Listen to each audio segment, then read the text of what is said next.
13 अगस्त 1972 पाकिस्तान का रावलपिंडी शहर। आसमान में काले बादलों का डेरा था और हवाओं में एक अजीब सी बेचैनी तैर रही थी। शहर के एक कोने में ऊंची ऊंची दीवारों और कटीले तारों से घिरा एक ऐसा परिसर था जिसे दुनिया prisoner of war POW camp के नाम से जानती थी। ये महज एक जेल नहीं थी, ये पाकिस्तान का वो किला था जहां 1971 के युद्ध के बाद भारतीय वायुसेना के 12 जांबाज पायलट कैद थे। बाहर मूसलाधार बारिश शुरू हो चुकी थी। बादलों की गरज और बिजली की चमक ने पूरे माहौल को डरावना बना दिया था। कैंप के संतरी अपनी अपनी पोस्ट पर बारिश से बचने के लिए सिकड़े हुए थे। उन्हें पूरा भरोसा था कि ऐसी तूफानी रात में इतनी कड़ी सुरक्षा के बीच परिंदा भी पर नहीं मार सकता। दीवारें ऊंची थीं, सर्च लाइट्स की रोशनी हर कोने को चीर रही थी और हर बुर्ज पर मशीन गनें तैनात थीं। लेकिन उन्हें यह अंदाजा नहीं था कि उन्हीं दीवारों के पीछे सेल नंबर 4 की अंधेरी कोठरी में 3 भारतीय दिल एक ही लय में धड़क रहे थे। उनके इरादे उस रात के तूफान से भी ज्यादा भयानक थे। वे 3 थे, flight lieutenant Dilip Parulkar, flight lieutenant MS Grewal और फ्लाइंग ऑफिसर हरीश सिंह जी। ये कहानी उस रात के अंधेरे को चीरकर निकलने वाले सूरज की कहानी है। ये कहानी है उस दुस्साहस की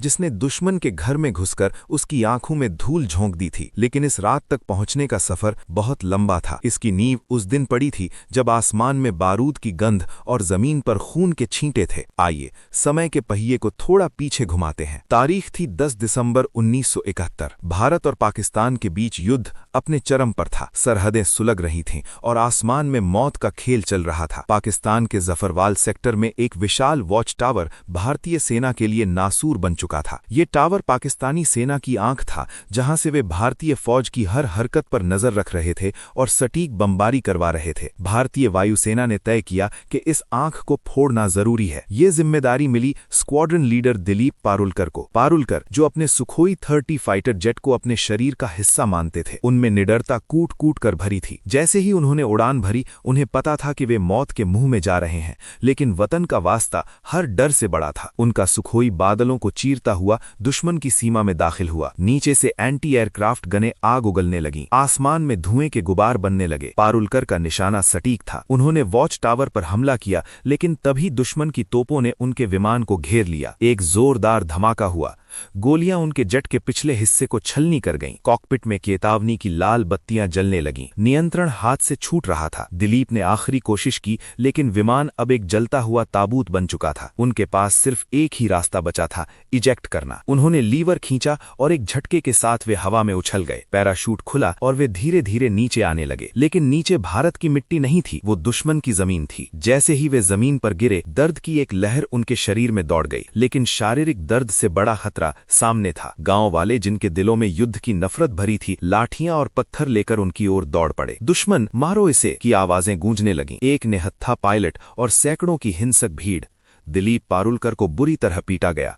उनका हेलमेट, घड़ी और यहां तक कि जीने की उम्मीद भी छीनी जाने लगी। वे बेहोशी की हालत में थे, खून से लथपथ। अगर कुछ पल और गुजरते तो शायद उनकी कहानी वहीं खत्म हो जाती। तभी जीप के ब्रेक लगाने की आवाज आई। पाकिस्तानी सैनिक वहां पहुंच गए। उन्होंने भीड़ को हटाया। एक अफसर ने भीड़ से कहा, रुको, ये मुर्दा किसी काम का नहीं, लेकिन जिंदा ये हमारे लिए बहुत कीमती है। दिलीप पारुलकर को घसीटते हुए जीप में डाला गया। वे बच तो गए थे, लेकिन एक कैद से निकलकर दूसरी और भी भयानक कैद में जा चुके थे। होश आने पर दिलीप पारुलकर ने खुद को एक काल कोठरी में पाया। हवा में सीलन और खून की गंध थी। सामने एक पाकिस्तानी इंटेलिजेंस अफसर खड़ा था, जिसकी आंखों में क्रूरता थी। उसने पारुलकर की ओर कागज और पेंसिल फेंकी और आदेश दिया, आदमपुर एयरबेस का नक्शा बनाओ। हमें बताओ तुम्हारे रडार कहाँ है। पारुलकर जानते थे कि एक युद्धबंदी के रूप में भी उनका पहला धर्म अपने देश की सुरक्षा है। शरीर टूट चुका था, लेकिन दिमाग अब भी एक फाइटर पायलट का था। उन्होंने पहले मना किया तो मार पड़ी। टॉर्चर का दौर चला। फिर पारुलकर ने एक चाल चली। उन्होंने कांपते हाथों से नक्शा बनाना शुरू किया। पाकिस्तानी अफसर की आंखों में चमक आ गई। वो नक्शा लेकर खुशी खुशी अपने सीनियर्स के पास गया। लेकिन कुछ ही देर में वो अफसर गुस्से से तमतमाता हुआ वापस लौटा। तुमने हमें बेवकूफ समझा है। ये आदमपुर एयरबेस नहीं,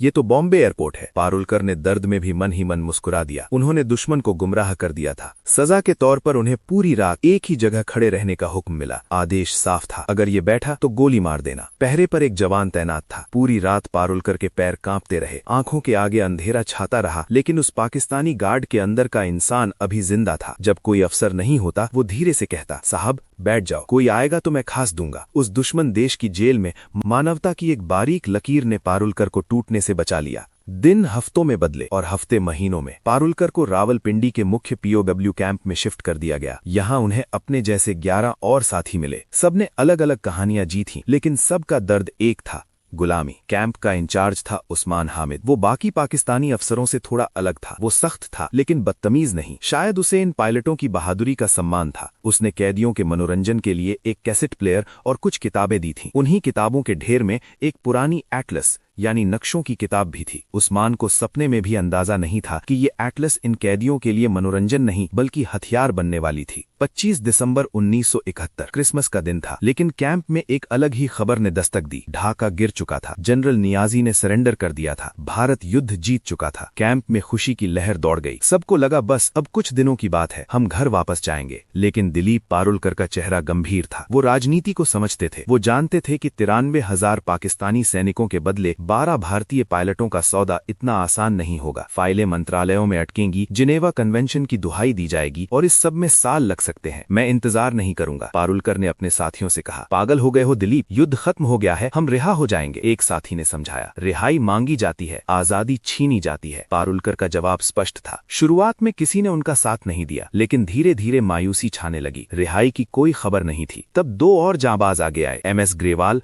और हरीश सिंह जी। अब ये 3 दिमाग और एक मकसद था, भागना। प्लानिंग शुरू हुई। सबसे पहले उन्होंने उस एटलस को खंगालना शुरू किया। भारत की सीमा बहुत दूर थी और वहां सुरक्षा बहुत कड़ी थी, लेकिन अफगानिस्तान का बॉर्डर करीब लग रहा था। प्लान बना, जेल तोड़ो, सड़क के रास्ते पेशावर जाओ और वहां से लैंडी कोटल होते हुए अफगानिस्तान में दाखिल हो जाओ। लेकिन जेल से निकलना कैसे संभव था? उन्होंने सेल नंबर 4 को चुना। ये सेल दीवार के सबसे करीब था, लेकिन वहां जाने के लिए एक बहाना चाहिए था। पारुलकर ने अपनी वाकपटुका का इस्तेमाल किया और गार्ड्स को विश्वास में लेकर अपने ग्रुप को सेल नंबर 4 में शिफ्ट करवा लिया। वहां पहले से विद्याधर शंकर चाटी मौजूद थे। चाटी ने भागने से मना कर दिया, लेकिन उन्होंने वादा किया, मैं तुम्हारे लिए ढाल बनूंगा। अब शुरू हुआ वो काम जो नामुमकिन था। 18 इंच मोटी ईंट और पत्थर की दीवार को बिना औजारों के काटना। उनके पास क्या था? एक चोरी की हुई कैंची, एक जंग लगा स्क्रू ड्राइवर और अटूट हौसला। हर रात ठीक 12 बजे जब कैंप सो जाता, ऑपरेशन खुदाई शुरू होता। एक व्यक्ति दरवाजे पर कान लगाकर आहट सुनता, दूसरा कंबल की आड़ में छिपकर दीवार को खुरचता, तीसरा मलबे को समेटता। धूल और मिट्टी को वे अपनी जेबों में भरते और सुबह टहलते वक्त यार्ड में धीरे धीरे गिरा देते। कभी कभी मलबे को गद्दों के अंदर ठूस दिया जाता। ये काम हफ्तों तक चला। हर खुरच के साथ वे आजादी के करीब जा रहे थे। सबसे बड़ा डर था गार्ड्स का अचानक आ जाना। एक रात कयामत आ ही गई। हरीश सिंह जी बिस्तर के नीचे थे और दीवार खोद रहे थे। तभी एक संतरी ने झांक कर देखा। उसे बिस्तर खाली दिखा। ये कैदी कहाँ गया? उसने शोर मचा दिया। हड़कंप मच गया। संतरी भागता हुआ अपने अफसर को बुलाने गया। उन चंद सेकंडों में हरीश सिंह जी बिजली की फुर्ती से बाहर निकले और कंबल ओढ़कर ऐसे लेट गए जैसे सदियों से सो रहे हों। जब अफसर आया और उसने सिंह जी को सोते देखा तो संतरी को ही डांट पड़ी, तुझे भूत दिखने लगे हैं क्या? नशा करके ड्यूटी करता है। उस रात उनकी धड़कनें रुक सी गई थीं, लेकिन किस्मत बहादुरों का साथ देती है। सिर्फ दीवार तोड़ना काफी नहीं था। बाहर की दुनिया जेल से भी ज्यादा क्रूर हो सकती थी। उन्हें भेस बदलना था। वे भारतीय पायलट नहीं बल्कि स्थानीय पठान लगने चाहिए थे। जेल के टेलर को रिश्वत देकर उन्होंने अपने लिए पठानी सूट सिलवाए। अगली चुनौती थी दिशा। बिना कॉम्पस के अनजान मुल्क में भटकना मौत को दावत देना था। पारुलकर ने उस्मान हामिद के दिए उस कैसेट प्लेयर को तोड़ा, उसके स्पीकर से चुंबक निकाला, सुई को चुंबक पर रगड़कर उसे चार्ज किया और एक डिब्बी में पानी भरकर उसमें तैरा दी। ये उनका जुगाड़ू कॉम्पस था जो उत्तर दिशा बता सकता था। उन्होंने खाने के लिए अपनी रोटियों को सुखाया, कंडेंस्ड मिल्क और ड्राई फ्रूट्स इकट्ठे किए जो उन्हें रेड क्रॉस के पार्सल से मिले थे। वे हर महीने मिलने वाले भत्ते यानी 57 रुपए से एक पैसा जोड़ रहे थे। ये सिर्फ भागने की योजना नहीं थी, ये अस्तित्व बचाने की जंग थी। 13 अगस्त की रात आई। मौसम ने उनका साथ दिया। बारिश इतनी तेज थी कि पहरेदारों की टापों की आवाज दब गई। दीवार का छेद तैयार था। बाहर की तरफ बस प्लास्टर की एक पतली परत छोड़ी गई थी। रात के करीब 2 बजे सन्नाटा पसरा था। पारुलकर ने आखिरी वार किया। प्लास्टर टूट गया। ठंडी हवा और बारिश की बूंदें अंदर आईं। ये आजादी की पहली छुअन थी। मैं पहले जाऊंगा, पारुलकर ने कहा। वे संकरे छेद से रेंग कर बाहर निकले। उनके पीछे ग्रेवाल और फिर हरीश सिंह जी, तीनों बाहर आ चुके थे। लेकिन अभी सबसे बड़ी बाधा बाकी थी, बाहरी दीवार। उन्होंने कपड़ों और कंबलों को फाड़कर बनाई गई रस्सी को दीवार के ऊपर फेंका। कटीले तारों ने उनके हाथों को छलनी कर दिया, लेकिन दर्द का एहसास किसे था? एक एक करके वे दीवार फांद गए। जब वे दूसरी तरफ जमीन पर कूदे तो वे अब कैदी नहीं थे, वे भगोड़े थे। एक दुश्मन देश में बिना हथियार के, सिर्फ अपनी बुद्धिमानी के भरोसे। भीगते हुए वे मेन रोड तक पहुंचे। सुबह की पहली बस पेशावर जाने वाली थी। उन्होंने बस रोकी। कंडक्टर ने उन्हें अजीब नजरों से देखा। उनका हुलिया बिगड़ चुका था, लेकिन पठानी सूट ने उन्हें बचा लिया। कहाँ से आ रहे हो? किसी यात्री ने पूछा। हजारा से। हम खैबर के रहने वाले हैं, पारुलकर ने पश्तो लहजे में जवाब दिया। उन्होंने अपनी पहचान क्रिश्चियन बताई ताकि नमाज या कलमे के बारे में पूछताछ ना हो। बस पेशावर पहुंची। वहां से उन्होंने दूसरी बस ली लैंडी कोटल के लिए। हर चेक पोस्ट पर उनकी सांसें अटक जाती थीं। हर पुलिस वाला यमराज नजर आता था, लेकिन वे आत्मविश्वास का मुखौटा पहने रहे। उधर रावलपिंडी कैंप में सुबह हो चुकी थी। जब गार्ड्स ने सेल नंबर 4 का हाल देखा तो उनके पैरों तले जमीन खिसक गई। दीवार में बड़ा सा छेद मुंह चिढ़ा रहा था। पूरे पाकिस्तान में रेड अलर्ट जारी कर दिया गया। 3 खतरनाक भारतीय पायलट फरार हैं। देखते ही गोली मारने का आदेश। पारुलकर और उनके साथी अपनी मंजिल के बेहद करीब थे। अफगानिस्तान का बॉर्डर तो सिर्फ 5 किलोमीटर दूर था। आजादी उन्हें बुला रही थी, लेकिन यहाँ किस्मत ने एक क्रूर खेल खेला। उनके पास जो एटलस था वो 1940 के दशक का था। उस नक्शे में एक रेलवे स्टेशन दिखाया गया था, लैंडी खाना। उनकी योजना थी कि वे लैंडी खाना स्टेशन जाएंगे और वहां से पटरियों के सहारे बॉर्डर पार करेंगे। वे लैंडी कोटल उतरे और एक स्थानीय व्यक्ति से पूछा, लैंडी खाना रेलवे स्टेशन का रास्ता किधर है? ये सवाल उस जगह पर एक बम की तरह गिरा। वो व्यक्ति चौंक गया। लैंडी खाना? वो स्टेशन तो 1932 में अंग्रेजों ने बंद कर दिया था। तुम लोग कौन हो? वो व्यक्ति कोई आम नागरिक नहीं था, वो स्थानीय तहसीलदार का मुंशी था। उसे शक हो गया। उसने तुरंत शोर मचा दिया। भीड़ इकट्ठा होने लगी। ये जासूस हैं, ये बंगाली हैं। भीड़ चिल्लाने लगी। पारुलकर ने स्थिति संभालने की कोशिश की। हम एयरफोर्स के अफसर हैं, छुट्टी पर आए हैं, हम रास्ता भटक गए हैं। लेकिन उनका झूठ अब कमजोर पड़ रहा था। उन्हें पकड़कर तहसीलदार के दफ्तर ले जाया गया। वहां भी पारुलकर ने हार नहीं मानी। उन्होंने रोब झाड़ते हुए कहा, आप एक एयरफोर्स अफसर से ऐसे बात नहीं कर सकते। अगर यकीन नहीं है तो रावलपिंडी कैंप में मेरे साथी उस्मान हामिद को फोन लगाओ। पारुलकर का दांव ये था कि तहसीलदार इतनी बड़ी जगह फोन करने से डर जाएगा और उन्हें छोड़ देगा, लेकिन तहसीलदार ने फोन मिला दिया। फोन की घंटी बजी। दूसरी तरफ उस्मान हामिद थे, जो सुबह से अपने कैदियों के भागने से परेशान थे। तहसीलदार ने पूछा, क्या आप किसी एयरफोर्स अफसर को जानते हैं जो यहाँ घूमने आया हो? फिर उसने फोन पारुलकर को दिया। जैसे ही पारुलकर ने हेलो कहा, उस्मान हामिद उनकी आवाज पहचान गए। उस्मान हंसे।